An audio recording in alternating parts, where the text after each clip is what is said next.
দিল্লির দিকে চোখ রাখবো। বারবার ইডি হাজিরা এড়িয়ে এবার কোর্টের মুখোমুখি কেজরিওয়াল। আদালতের কড়া নির্দেশে ভিডিও কনফারেন্সেই হাজিরা।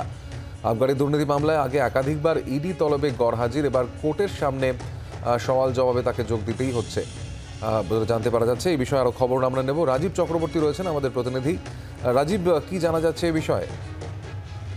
সমাদিত্য, মুখ্যমন্ত্রী অরবিন্দ কেজরিওয়াল তাকে ইডি বেশ কয়েকবার সমন পাঠিয়েছে এবং শেষ সমন যেটা পাঠানো হয়েছে সেটি ৬ষ্ঠতম সমন। মূলত দিল্লিতে যে আবগারি দুর্নীতি ছিল, আবগারি যে নীতি ছিল, সেই নীতিতে দুর্নীতি করা হয়েছে এই অভিযোগ। অর্থাৎ আবগারি যে সরকারের নীতি তাতে দুর্নীতি হয়েছে। প্লাসেই আমরা জানি দিল্লির উপমুখ্যমন্ত্রী মনীষ সিসোদিয়া থেকে শুরু করে সত্যেন্দ্র জৈন মন্ত্রী ছিলেন এবং দিল্লির আম আদমি পার্টির যিনি সাংসদ সঞ্জয় সিং, তারা সবাই জেলে রয়েছেন। এই মামলাতে অরবিন্দ কেজরিওয়ালকে জিজ্ঞাসাবাদ করতে চায়, কিছু প্রশ্নের উত্তর চায় ইডি।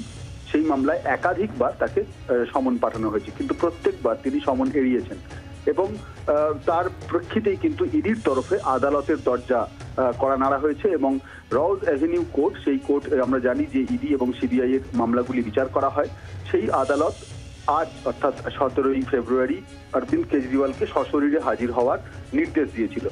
আর আজকে সকালে অরবিন্দ কেজরিওয়ালের তরফে একটি আবেদন করা হয়, তিনি ভিডিও কনফারেন্সিং এর মাধ্যমে উপস্থিত থাকবেন। তার কারণ বিধানসভায় বাজেট আলোচনা চলছে এবং বিধানসভায় আস্থা ভোটের একটি আলোচনা চলবে, সেই কারণে তিনি আসতে পারবেন না এবং তিনি পরবর্তী দিনের আর্জি জানান শুনানির জন্য। সেক্ষেত্রে আদালত আগামী 16ই মার্চ শুনানির দিন ধার্য করেছে। অর্থাৎ অরবিন্দ কেজরিওয়াল কিন্তু আদালতের সামনে আসবেন এবং তিনি জানিয়েছেন আদালতকে যে ব্যস্ত থাকায় তিনি সশরীরে আসতে পারছেন না ঠিকই, কিন্তু পরবর্তী শুনানির দিন দেওয়া হলে তিনি নিজে আদালতে আসবেন। অর্থাৎ 16ই মার্চ অরবিন্দ কেজরিওয়াল তিনি আদালতের সামনে আসবেন এবং কেন বারবার তিনি ইডির সমন এড়িয়ে যাচ্ছেন, কেন তিনি তদন্তে সহযোগিতা করছেন না বলে অভিযোগ উঠছে, সেই বিষয়ে তার কি বক্তব্য সেগুলো তিনি আদালতের সামনে পেশ করবেন। আর এরই মধ্যে কিন্তু বিজেপির তরফে তারা প্রচার চালাচ্ছে বিজেপির তরফে যে অরবিন্দ কেজরিওয়াল তিনি তদন্ত থেকে পালিয়ে যাচ্ছেন, তার কারণ তিনি দুর্নীতিগ্রস্ত এবং রাজনৈতিকভাবে তিনি এই পুরো বিষয়টির মোকাবিলা করতে চাইছেন, যেখানে বিষয়টি আইনের এখতিয়ারে রয়েছে।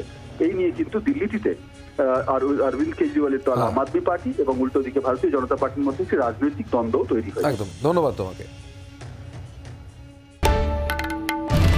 বাংলার আওয়াজ, বাঙালির আবেগ, জি 24 ঘন্টা।